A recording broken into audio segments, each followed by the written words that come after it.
ఓం నమ శివాయ శంభో శంకర హరంబర మాధవ ఏడుకొండలవాడ వెంకటేశ్వర.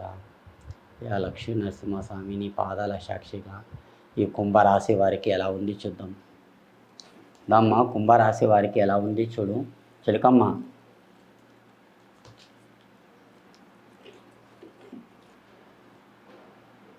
ఈ కుంభరాశి వారికి చూడండి, శ్రీకృష్ణుడు వచ్చాడండి. అదృష్టం రేఖ, బలం రేఖ, ప్రశ్నయోగ స్థానం. మీరు నీళ్ళలేస్తే మునుగురు, అగ్గిలేస్తే కాలారండి. ఈ కుంభరాశి వాళ్ళు చాలా హుషారుంటారు. మీరు కుండ పలిగినట్టు మాట్లాడతారండి. మాట సూటిగా చెప్పేస్తారు. మీరు ఎంత నిదానం చెప్తారో అంత నిదానం బాగుంటుంది. ఆ భగవంతుని దయ వల్ల కానీ అదృష్టం రేఖాటంలో కానీ బాగుంటుంది. మీరు ఏదైనా కొత్త పని, కొత్త జాబ్ గురించి ఆలోచన ఉందండి. ఆ భగవంతుని దయ వల్ల మంచిగా ఉంది. ఏం తొందర పడకండి, ఏం టెన్షన్ తీసుకోకండి. కానీ మీ అదృష్టం రేఖాటంలో కూడా బాగుంది. మీ చేతిని ఒక పాముని మాత్రం కొట్టకండి, పాముని మాత్రం కొట్టకండి. కానీ మీ వంతులు చూడండి. మీ బట్టలు ఎవరికన్నా దానం చేయండి. ఎప్పుడైనా ఒకసారి మీ చేతిని బట్టలు దానం చేయండి.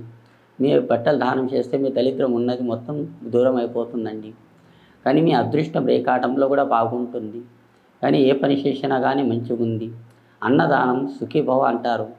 మీ చేతిని ఒక 5 మందికి కానీ, 11 మంది కానీ, 51 మంది కానీ మీ చేతిని అన్నదానం కూడా చేర్చండి.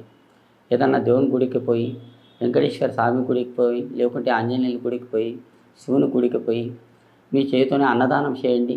మీకు ఇంకా చాలా మంచిగా ఉంటుంది. మీ ఉన్న దళిద్రం దూరం అయిపోతుంది. ఆ 10 మంది చేయకడిగిన వాళ్ళు కూడా మీకు ఆశీర్వాదం ఇచ్చిపోతారండి. కానీ అదృష్టం రేఖాటంలో కూడా బాగుంది. ఆ భగవంతుని దయ వల్ల కానీ అనుకున్న పనుల్లో కానీ మంచిగా ఉంది.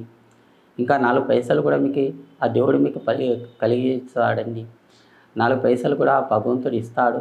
ఏం తొందర పడకండి, నిదానం చేయండి. మీరు నీళ్ళలేస్తే మునుగరు, అగ్గిలేస్తే కాలరు. అలాంటి టాలెంట్ ఉందండి. ఆ భగవంతుని దయ వల్ల అదృష్టం రేఖాటంలో కానీ, అనుకున్న పనుల్లో కానీ శుభం రేఖ మంచిగా ఉంది. కలిసి వచ్చే యోగం కూడా ఉంది. ఏం తొందర పడకండి, ఏం టెన్షన్ తీసుకోకండి. ఆ భగవంతుని దయ వల్ల అనుకున్న పనుల్లో కానీ బాగుందండి. కానీ కొత్త పని, కొత్త వ్యవహారం శనివారం రోజు షేవింగ్ కానీ, కటింగ్ కానీ మాత్రం చేయకండి. మంగళవారం రోజు కానీ మొదలు పెట్టకండి. జాబ్ కానీ, ఉద్యోగం కానీ, కారోబార్ కానీ ఏదైనా కానీ మంగళవారం రోజు మాత్రం కొత్త పని పెట్టకండి. ఈ సంవత్సరం మీరు ఏ పని చేసినా కానీ మంచిగా ఉందండి. ఆ భగవంతుని దయ వల్ల అయ్యో శంభో శంకర్ అనుకొని మీ అనుకున్న పనుల్లో మీకు మంచి జరుగుతుందండి. కానీ ఏం తొందర పడకండి, నిదానం చేయండి. మీరు ఎంత నిదానం చేస్తే అంత మంచిగా ఉందండి. జై శ్రీరామ్.